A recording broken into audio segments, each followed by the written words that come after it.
Friends, ఇదైతే మనకి సశస్త్ర సీమా బలం ఎస్ఎస్పికి సంబంధించినటువంటి హెడ్ కానిస్టేబుల్ వేకెన్సీస్ ఏవైతే ఉన్నాయో 233 దానికి సంబంధించినటువంటి అప్లికేషన్ ఆన్లైన్ ప్రాసెస్ అనేది మనకి ఈ రోజే స్టార్ట్ అవుతుంది. 21 మార్చ్ 2026 ఇంకా 20th ఏప్రిల్ 2026 దాకా మనకి టైం అయితే ఉందన్నమాట. అప్లై చేసుకునే దానికి ఇక్కడ అప్లై అనే బటన్ దీని మీద క్లిక్ అయితే చేసుకొని మనం మొదటైతే రిజిస్టర్ అయితే అవ్వాలి. తర్వాత లాగిన్ అప్లికేషన్ ఫామ్ అయితే ఫిల్అప్ అయితే చేసుకోవచ్చు. అప్లికేషన్ ప్రాసెస్కి సంబంధించి ఇదైతే మనకి అఫీషియల్ లింక్ అనమాట. ఇక్కడైతే మనకి ఒక అడ్వర్టైజ్మెంట్ అయితే ఇచ్చారు. అలాగే ఇక్కడ ఇన్స్ట్రక్షన్స్ ఫర్ క్యాండిడేట్స్, అలాగే మన ఫోటోగ్రాఫ్ సిగ్నేచర్ ఎలాగా అప్లోడ్ చేసుకోవాలనే దానికి మనకి ఇక్కడ కొన్ని గైడ్లైన్స్ అయితే ఇచ్చారనమాట. మీరు 6 months లోపు తీసుకున్నటువంటి ఆ యొక్క ఫోటోగ్రాఫ్ అయితే ఇలాగైతే ఉండాలన్నమాట. చిన్నగా అయితే ఉండకూడదు. జేపీజీ ఫార్మేట్, అలాగే మన 4KB నుంచి 12KB వరకు అయితే మనని ఇది ఒక ఫైల్ అలో అయితే చేస్తాం. అలాగే సిగ్నేచర్ కూడా ఒక వైట్ పేపర్ మీద మన బ్లాక్ ఇంక్తో అలాగే మనకు క్లియర్ కనపడేలాగా అయితే మనం ఒక సిగ్నేచర్ అయితే స్కాన్ చేసుకోవాలన్నమాట. ఇది కూడా మనకి 12KB వరకు అలో అయితే చేస్తారు. అలాగే మనకి ఇక్కడ కొన్ని సైజెస్ కూడా ఇచ్చారనమాట. పిక్సెల్స్ ఫోటోగ్రాఫ్ వచ్చేసరికి మన 100x120, అలాగే సిగ్నేచర్ వచ్చేసరికి 140x60 పిక్సెల్స్ అనమాట. దాంతోపాటు ఏంటంటే ఇక్కడ మనకి కొన్ని ఇన్స్ట్రక్షన్స్ అయితే ఇవ్వడం జరుగుతున్నది. ఇక్కడ నేమ్ ఇవన్నీ కూడా 10th క్లాస్ ఆ యొక్క మార్క్స్ మెమోస్ ప్రకారం అయితే ఉండాలి. ప్లస్ ఇక్కడ ఏంటంటే మనం రిజిస్ట్రేషన్ నెంబర్, పాస్వర్డ్ క్యాప్చర్ చేసి లాగిన్ అయితే అవ్వాలి. దానికన్నా ముందు ఏంటంటే మొదట ఇక్కడ మనం రిజిస్టర్ అయితే చేసుకోవాలి. ప్లస్ ఇక్కడ ఏంటంటే మనం ఇక 10th క్లాస్ ఏదైతే ఉందో సర్టిఫికేట్ ఆ యొక్క మెమోస్ ప్రకారం ఈ యొక్క నేమ్, డేట్ ఆఫ్ బర్త్ అన్నీ కూడా ఎంటర్ అయితే చేసుకోవాలన్నమాట యాజ్ పర్ 10th మెమోస్ ప్రకారం. అలాగే మిస్టర్, మిస్సెస్ ఇలాంటి శాలిటేషన్స్ ఏవి కూడా మన యొక్క నేమ్ ముందు కానీ అలాగే మీ యొక్క ఫాదర్స్ నేమ్ ముందు కానీ యూజ్ చేయకూడదు. డైరెక్ట్గా యొక్క 10th మెమోస్లో ఉన్నట్టుగా ఇక్కడ నేమ్ అనేది ఇక్కడ ఎంటర్ అయితే చేసుకోవాలి. మొదటి ఏంటంటే మనం మీకు పోస్ట్ సెలెక్ట్ అయితే చేసుకోవాలన్నమాట. మన హెడ్ కానిస్టేబుల్, మన ఎలక్ట్రీషియన్ ఉంది, స్టివార్డ్ ఉంది, అలాగే వెటర్నరీ ఉంది, అలాగే కమ్యూనికేషన్, ఇలాగ 4 అయితే ఉన్నాయి అనమాట డిసిప్లిన్స్. మనం అయితే చూసుకోవచ్చు అనమాట. ఈ యొక్క నోటిఫికేషన్లో స్టివార్డ్లో ఒక 2 వేకెన్సీస్ మాత్రమే ఉన్నాయి. అలాగే కమ్యూనికేషన్లో ఒక 197 ఉన్నాయి. అలాగే ఎలక్ట్రీషియన్లో ఒక 29 దాకా ఉన్నాయి. అలాగే వెటర్నరీలో 5, టోటల్గా 233 అయితే ఉన్నాయి. ఇక్కడ మనకి కేటగిరీ వైజ్ కూడా వేకెన్సీస్ అయితే ఉన్నాయి, చూసుకోవచ్చు అనమాట. మీకు కేటగిరీ ఒక లేకపోతే మీరు యూఆర్లో జనరల్గా ఎవరైనా కూడా అప్లై అయితే చేసుకోవచ్చు అనమాట. ప్లస్ మీరు ఏదైతే పోస్ట్ సెలెక్ట్ చేసుకుంటో దానికి సంబంధించినటువంటి పోస్ట్ అప్లైడ్ ఫర్ అని చెప్పేసి ఇక్కడ మనకి ఎడ్యుకేషన్ క్వాలిఫికేషన్ అయితే చూపిస్తుంది అనమాట. సపోజ్ మీరు కనుక ఇక్కడ హెడ్ కానిస్టేబుల్ కమ్యూనికేషన్ తీసుకుంటే కనుక intermediate in science with physics, chemistry and maths, ఎవరైతే PCMలో ఇంటర్మీడియట్ చదువుకున్నారో వాళ్ళు దీనికి ఎలిజిబుల్ అయితే అవుతారనమాట. లేదంటే కనుక 3 years డిప్లొమా ఏదైతే ఉందో ఎలక్ట్రానిక్స్ ఆర్ కమ్యూనికేషన్స్, లేదంటే కంప్యూటర్ సైన్స్, లేదంటే కనుక ఐటీకి సంబంధించిన బ్రాంచెస్లో కనుక 3 years డిప్లొమా చేసినా, లేదంటే ఇంటర్మీడియట్తో పాటు PCM చేసినా కూడాను మీరు దీనికి ఎలిజిబుల్ అయితే అవుతారనమాట. అలాగే మీరు కనుక వేరే పోస్ట్ ఏదైతే దాన్ని సెలెక్ట్ చేసుకుని దానికి సంబంధించినటువంటి ఎడ్యుకేషన్ క్వాలిఫికేషన్ని చూపిస్తుంది అనమాట. చెక్ అయితే చేసుకోవచ్చు. మీకు ఎలిజిబిలిటీ ఉన్నదా లేదా అనేది ఇక్కడ మీకు తెలిసిపోతుంది అనమాట. ఈ యొక్క హెడ్ కానిస్టేబుల్ స్టివార్డ్కి సంబంధించి ఇంటర్మీడియట్తో పాటు డిప్లొమా అయితే ఉండాలన్నమాట. దేంట్లో అంటే మన క్యాటరింగ్ అండ్ కిచెన్ మేనేజ్మెంట్లో, అలాగే కొంత ఎక్స్పీరియన్స్ కూడా అవసరమైతే అవుతుంది అనమాట ఆ యొక్క స్టివార్డ్ యొక్క ట్రేడ్లో.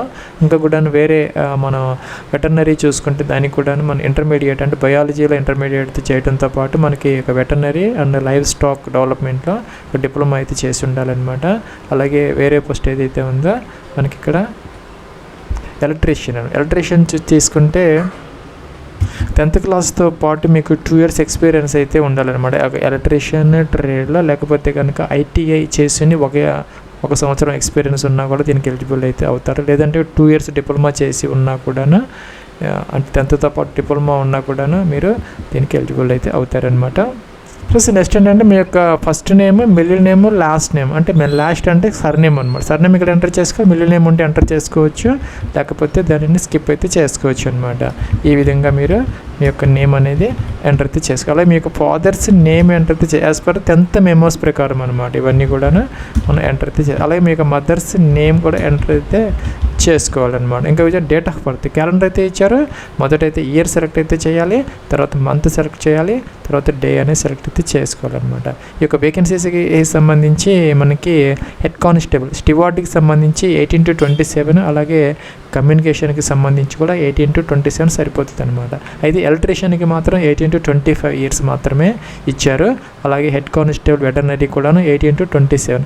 సో దీని ప్రకారం అయితే దీనికి అదనంగా ఏంటంటే మనకి SC ST వాళ్ళకి 5 years కాబట్టి అది కూడా వాళ్ళకి ఎలిజిబుల్ అయితే అవుతారనమాట. ఇంకా కూడాను OBC NCL వాళ్ళకి 3 years కాబట్టి వాళ్ళకు కూడా ఏజ్ రిలాక్సేషన్స్ అప్లికబుల్ అయితే అవుతాయి అన్నమాట. ఎవరైతే ఈ ఓబీసీ క్యాండిడేట్స్ ఎవరైతే ఉన్నారో ఈ యొక్క లాస్ట్ 3 ఇయర్స్లో అంటే ఇప్పటి నుంచి చూసుకుంటే మనకి లాస్ట్ డేట్ ఏదైతే ఉందో అప్పటి నుంచి బ్యాక్కి వెళ్తే 3 ఇయర్స్లో ఆ యొక్క ఓబీసీ ఎన్సీఎల్ అంటే నాన్ క్రీమీ లేయర్ సర్టిఫికేట్ అయితే తీసుకొని ఉండాలన్నమాట. ఇక్కడ మనకి ఎనెక్జర్ 1 ఐ ఇచ్చారనమాట. ఎనెక్జర్ ఐ ఉంది ఇక్కడ దీని కింద నోటిఫికేషన్లో.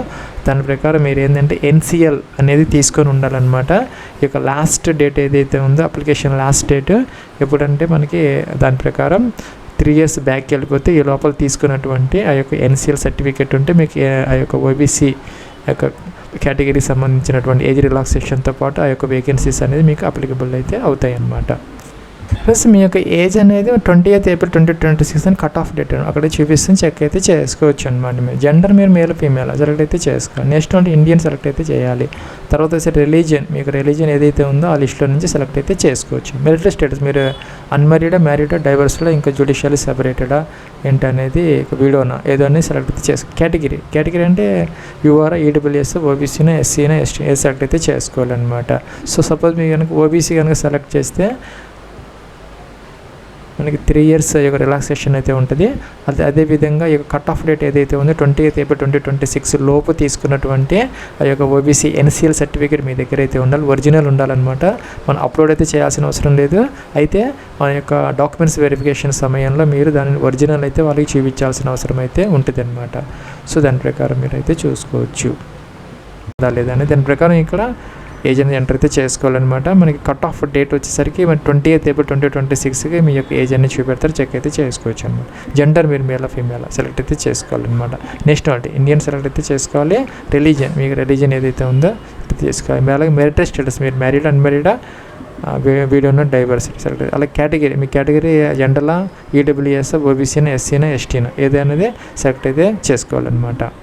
మీకు కనుక ఇక్కడ ఓబీసీ సెలెక్ట్ చేసుకుంటే మీ దగ్గర ఈ యొక్క సర్టిఫికేట్ అయితే ఉండాలన్నమాట. ఈ యొక్క వ్యాలిడ్ యాక్టివ్ సర్టిఫికేట్ ఈ సంవత్సరం తీసుకున్నది మీకు ఏజ్ రిలాక్సేషన్ 3 ఇయర్స్ అని అప్లికబుల్ అయితే అవుతుంది అని చెప్పేసి ఒక నోట్ అయితే వచ్చింది. అలాగే ఎస్సీ కానీ ఎస్టీ కానీ సెలెక్ట్ చేసుకుని వాళ్ళకి కూడా ఒక వ్యాలిడ్ సర్టిఫికేట్ అయితే ఉండాలి. వాళ్ళకి 5 ఇయర్స్ యొక్క ఏజ్ రిలాక్సేషన్ అనేది వస్తుందని చెప్పేసి ఇక్కడ మనకి నోట్ అయితే వస్తుంది అనమాట. ఇక్కడైతే కొన్ని కాలమ్స్ ఉన్నాయి. ఏంటంటే whether you belongs to community అంటే గర్వారాస్ ఇంకా గోర్ఖాస్ వాళ్ళకి సంబంధించిన వాళ్ళు ఎవరైనా ఉంటే కనుక మరాఠాస్ వాళ్ళైతే పెట్టుకో, మిగతా వాళ్ళైతే నో పెట్టుకోవచ్చు అనమాట. అలాగే మీరు కనుక జమ్మూ కాశ్మీర్లో కనుక ఇక 1980 నుంచి 1989 మధ్య కనుక అక్కడ నివసించి ఉంటే జమ్మూ కాశ్మీర్లో వాళ్ళు మాత్రం ఎస్ పెట్టుకోవాలి, మిగతా వాళ్ళందరూ నో పెట్టుకోవాలన్నమాట. అలాగే ఇంకో కాలం ఏంటంటే ఇక్కడ 2002 గుజరాత్ రైట్స్ యొక్క విక్టిమ్ ఫ్యామిలీ మెంబర్స్ ఎవరైనా అప్లై చేస్తూ ఉంటే అది 1984 సంబంధించిన రైట్స్కి సంబంధించినటువంటి విక్టిమ్స్ బాధితులు ఎవరైనా అప్లై చేస్తే వాళ్ళు ఎస్ పెట్టి మిగతా వాళ్ళందరూ నో పెట్టుకోవాలన్నమాట. ఇంకా ఎక్స్ సర్వీస్ మ్యాన్ అయితే ఎస్ పెట్టుకోలేకపోతే నో అనేది సెలెక్ట్ అయితే చేసుకోవాలన్నమాట. ఇంకా డిపార్ట్మెంటల్ క్యాండిడేట్స్ అంటే సెంట్రల్ గవర్నమెంట్లో ఎవరైనా 3 ఇయర్స్ రెగ్యులర్ సర్వీస్ ఉన్న వాళ్ళు ఎవరైనా ఉంటే వాళ్ళు వేసి పెట్టుకోలేకపోతే నో అనమాట. అలాగే have you 2 years work experience in respective trade, ఆ యొక్క ట్రేడ్ సంబంధించి మీకు కనుక 2 ఇయర్స్ ఎక్స్పీరియన్స్ ఉన్నదని అడుగుతున్నారనమాట. ఉంటే వేసి పెట్టుకోలేకపోతే నో అనమాట. నో పెట్టుకుంటే కనుక మనకి ఐటీఐ సర్టిఫికేట్ కానీ, వొకేషనల్ సర్టిఫికేట్ కానీ, డిప్లొమా సర్టిఫికేట్ కానీ తప్పనిసరిగా కావాలన్నమాట. ఎక్స్పీరియన్స్ ఉంటే అవసరమైతే ఉండదన్నమాట. సో మన పైది నో పెడితే ఇది మనం తప్పనిసరిగా ఎస్ పెట్టుకోవాలి, లేకపోతే ఇది కనుక ఎస్ పెడితే ఇది తప్పనిసరిగా నో పెట్టాలి, లేకపోతే మనకి ఇన్ఎలిజిబిలిటీ అయితే అవుతాం అనమాట. సో ఇంకా చూసుకుంటే సెలెక్ట్ ఐడెంటిటీ కార్డు టైప్ అనమాట. ఇక్కడ ఏంటంటే మనకి ఆధార్ కార్డు ఇచ్చారు, voter ID, PAN card, passport, driving licence, ration card, అలాగే బర్త్ సర్టిఫికేట్, అలాగే యూనివర్సిటీ కాలేజ్ ఐడి కార్డు ఏదైనా ఉన్నా కూడా ఏదో ఒకటి మీరు సెలెక్ట్ అయితే చేసుకుని దాని నెంబర్ అయితే మెన్షన్ అయితే చేసుకోవాలన్నమాట కింద. అలాగే ఐడెంటిఫికేషన్ మార్క్స్ అంటే మోల్స్ అనమాట. ఎక్కడ ఉన్నాయి 10th క్లాస్ మెమోస్లో అయితే ఉంటాయి, మెన్షన్ అయితే చేసుకోవాలి. మోల్స్ అనమాట, విజిబుల్ మార్క్స్ అనమాట. సో ఇక్కడ మీ యొక్క 10 డిజిట్ మొబైల్ నెంబర్ ఎంటర్ చేయాలి, అలాగే ఈమెయిల్ ఐడి ఎంటర్ చేయాలి. ఇంకా చూసుకుంటే కిందకు వచ్చేస్తే మనం ఏ పోస్ట్ సెలెక్ట్ చేసుకుని ఆ పోస్ట్ అని ఇక్కడ మనకి కనపడుతుంది అనమాట. 10th క్లాస్ సంబంధించి name of the school, board ఏదైనా సరే, స్కూల్ నేమ్ లేదంటే బోర్డు అయినా ఎంటర్ చేయాలి. ఇయర్ ఆఫ్ ఎగ్జామ్ ఏ ఇయర్లో పాస్ అయ్యారో ఏంటనే మెన్షన్ చేయాలి. రోల్ నెంబర్ మెన్షన్ చేయాలి సపోజ్ ఈ విధంగా అనమాట. ఇంకా సర్టిఫికేట్ నెంబర్ మెన్షన్ చేయాలి. సర్టిఫికేట్లో మనకి కింద కానీ పైన కానీ బిగ్ లెటర్స్తో ఉంటుంది అనమాట. ఎంటర్ అయితే చేసుకుని సరిపోతుంది. ఇంకా డేట్ ఇష్యూడ్ అనమాట, అంటే మనకి అండర్ సైన్ కింద సైన్ చేసిన స్టాంప్ అది ఉంటుంది, అక్కడ డేట్ ఉంటుంది అనమాట. మీరు ఆ డేట్ ప్రకారం మీరు ఎప్పుడైతే ఇష్యూ చేశారో సర్టిఫికేట్ అనేది 10th క్లాస్. సబ్జెక్ట్స్ అనమాట, subject science as main subject లేకపోతే ఎనీ సబ్జెక్ట్. ప్లస్ మీరు సైన్స్ని ఒక మెయిన్ సబ్జెక్ట్ చదువుకున్న వాళ్ళు ఉంటారు కొన్ని బోర్డ్స్లో, వాళ్ళైతే పెట్టుకోలేకపోతే కింద ఎనీ సబ్జెక్ట్ అనేది తీసుకోవచ్చు అనమాట. ఇంకా అగ్రిగేట్ పర్సంటేజ్ లేకపోతే గ్రేడింగ్ ఎంత గ్రేడ్ వచ్చింది లేకపోతే ఎంత పర్సంటేజ్ వచ్చింది అని మెన్షన్ అయితే చేసుకోవాలి. గ్రేడ్ అయితే గ్రేడ్ అయినా మీరు మెన్షన్ అయితే చేసుకోవచ్చు అనమాట. సో ఇక్కడ నెక్స్ట్కి అయితే వెళ్ళొచ్చు. ప్లస్ ఇక్కడ 10th క్లాస్తో పాటు మీరు ఇంటర్మీడియట్ మీద అప్లై చేస్తూ ఉంటే ఇంటర్మీడియట్ 10+2 కూడా డీటెయిల్స్ ఎంటర్ చేయాలి. లేదా డిప్లొమా మీద ఎంటర్ చేస్తాం, డిప్లొమా డీటెయిల్స్ ఎంటర్ అయితే చేసుకోవాలన్నమాట. సపోజ్ మీరు కానీ కమ్యూనికేషన్కి అప్లై చేస్తూ ఉంటే ఇంటర్మీడియట్ PCM అంటే ఫిజిక్స్, కెమిస్ట్రీ, మ్యాథమెటిక్స్ తప్పనిసరిగా చదువుకొని ఉండాలి. లేదంటే 3 years డిప్లొమా చేసి ఉన్నా కూడాను, అంటే ఎలక్ట్రానిక్స్లో కానీ, లేదంటే కమ్యూనికేషన్స్లో కానీ, లేదంటే కంప్యూటర్ సైన్స్, లేదంటే ఐటీలో ఏదో ఒక బ్రాంచ్లో 3 years యొక్క డిప్లొమా, లేదంటే కనుక ఇంటర్ విత్ PCM చేస్తుంటే సరిపోతుంది. మీకు అప్లై అయితే చేసుకోవచ్చు అనమాట. సో మీరు దేని మీద అప్లై చేస్తూ ఉంటే దాని ప్రకారం అయితే ఇక్కడ మనం ఇంటర్మీడియట్ అయితే ఇంటర్మీడియట్, డిప్లొమా అయితే డిప్లొమాకి సంబంధించినటువంటి ఆ యొక్క నేమ్ ఆఫ్ ద కాలేజీ, లేదంటే బోర్డు, లేదంటే యూనివర్సిటీ నేమ్ ఇక్కడ ఎంటర్ అయితే చేయాలి. అలాగే చూసుకుంటే ఇయర్ ఆఫ్ పాసింగ్ ఆఫ్ ఆ యొక్క ఇంటర్మీడియట్ లేదంటే డిప్లొమా, రోల్ నెంబర్ ఎంటర్ చేయాలి. సర్టిఫికేట్ నెంబర్ అయితే ఇక్కడ ఎంటర్ అయితే చేసుకోవచ్చు అనమాట.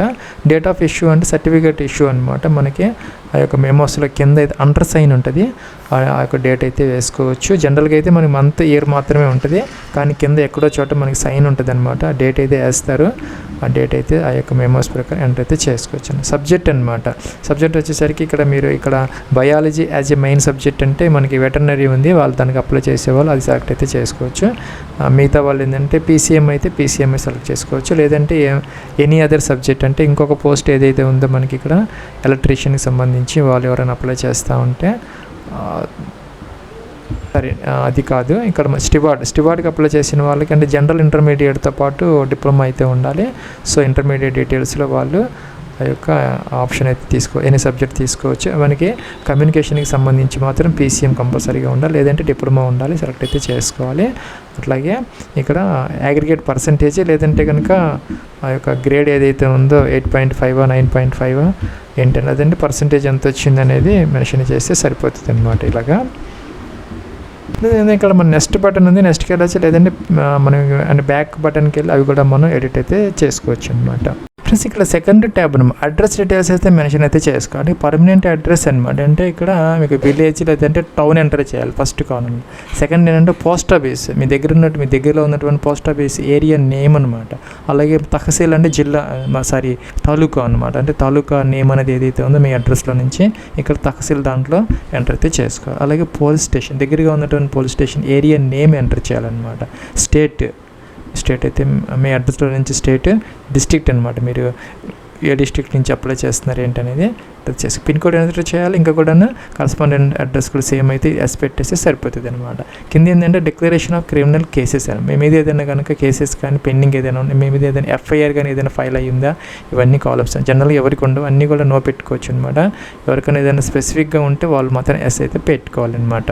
ఇక్కడ ఫస్ట్ కాలం ఏంటంటే మీరు ఎప్పుడైనా డీబార్ అయ్యారా అంటే UPSC కానీ SSC కానీ ఏదైనా ఎగ్జామ్స్ రాసినప్పుడు ఏదైనా డీబార్ మీరు కనుక చేసి ఉంటే వాళ్ళు ఎస్ పెట్టుకోలేకపోతే నో అనమాట. కిందవన్నీ కూడా క్రిమినల్ ప్రొసీడింగ్స్ అనమాట. ఇక్కడ ఏంటంటే వెదర్ ఎనీ FIR మీ మీద ఎప్పుడన్నా కనుక FIR ఫైల్ అయితే ఎస్ పెట్టి, లేకపోతే నో పెట్టాలి ఇక్కడ. ప్లస్ ఇంకా ఈ కాలం ఏంటంటే మీ మీద ఏదైనా కేసెస్ ఏదైనా పెండింగ్ అని అడుగుతున్నారు అనమాట. ఉంటే ఎస్ పెట్టుకో, లేకపోతే నో పెట్టాలన్నమాట. ఇంకా కూడాను ఎవర్ బీన్ అరెస్టెడ్, మీరు ఎప్పుడన్నా కానీ క్రిమినల్ కేసెస్లో అరెస్ట్ అయితే ఎస్ పెట్టుకో, లేకపోతే నో పెట్టాలన్నమాట.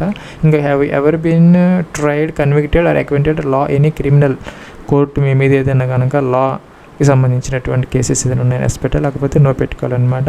ఇంకా కూడాను మీ యొక్క బిహేవియర్కి సంబంధించినటువంటి ఏదైనా కనుక మీ మీద అడ్వర్స్ రిపోర్ట్స్ ఏదైనా ఉంటే మీ మీద ఇక్కడ ఎస్ పెట్టుకో, లేకపోతే నో అని. జనరల్గా ఎవరికి ఉండవో అందరు కూడా నో అయితే పెట్టుకోవచ్చు. పర్టికులర్గా ఎవరికైనా ఉంటే వాళ్ళు మాత్రం ఎస్ అయితే పెట్టుకుంటే సరిపోతుంది అనమాట.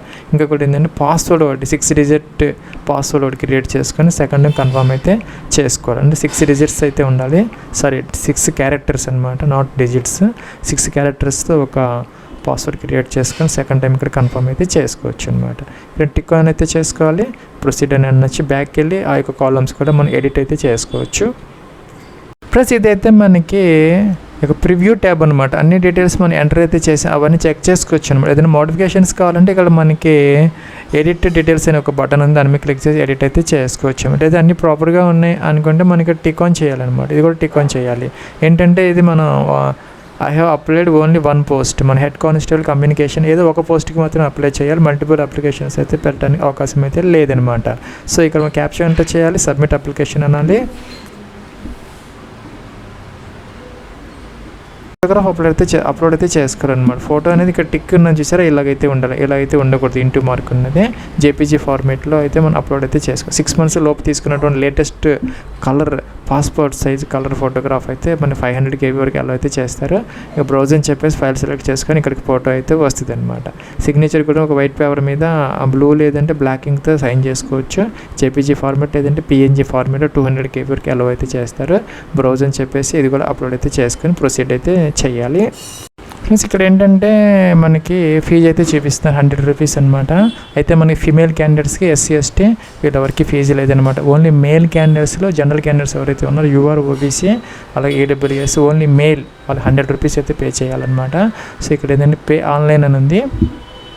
ప్లస్ ఇక్కడ ఏంటంటే మనం ఫోటో సిగ్నేచర్ మాత్రమే అప్లోడ్ చేసాం, మిగతావి అప్లోడ్ చేయలేదు అనమాట డాక్యుమెంట్స్. అయితే మన యొక్క కట్ ఆఫ్ డేట్ ఏదైతే ఉందో ఆ కట్ ఆఫ్ డేట్ అంటే 20 ఏప్రిల్ 2026 లోపు తీసుకున్నటువంటి ఆ యొక్క ఎడ్యుకేషన్ క్వాలిఫికేషన్స్ కానీ కేటగిరీ సర్టిఫికేట్స్ కానీ అన్నీ కూడా మన దగ్గర, అలాగే ID కార్డ్స్ అన్నీ ఉండాలన్నమాట మన దగ్గర.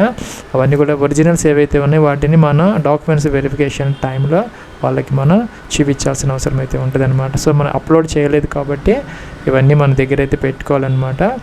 సో జాగ్రత్తగా అయితే చూసుకోవాలి అవన్నీ కూడా. అందుకోసం ఇక్కడ నోట్ అయితే ఇచ్చారు, చదువుకోవచ్చు మీరు. ఇక్కడ పే ఆన్లైన్ ఉంది, ఫీజు అయితే పే అయితే చేసుకోవచ్చు. ఇదేంటంటే మనకి ఇక్కడ గేట్వే ఓపెన్ అయింది అనమాట. ఇక్కడ debit card, credit cards, UPI అలాగే నెట్ బ్యాంకింగ్ ఏదో ఒక గేట్వే ద్వారా మనం ఎలాగైనా ఫీజు అయితే పే అయితే చేసుకోవచ్చు అనమాట. తర్వాత అప్లికేషన్ ఫామ్ అయితే ప్రింట్ అయితే తీసుకోవచ్చు. ఎవరైతే ఈ యొక్క ఫీజు ఎగ్జంప్షన్ క్యాండిడేట్స్ ఉన్నారో వాళ్ళకైతే ఈ యొక్క స్టెప్ ఉండదన్నమాట. వాళ్ళ అక్కడ ఫైనల్ సబ్మిట్ చేస్తే అప్లికేషన్ ప్రాసెస్ అనేది కంప్లీట్ అయితే అయిపోతుంది అనమాట.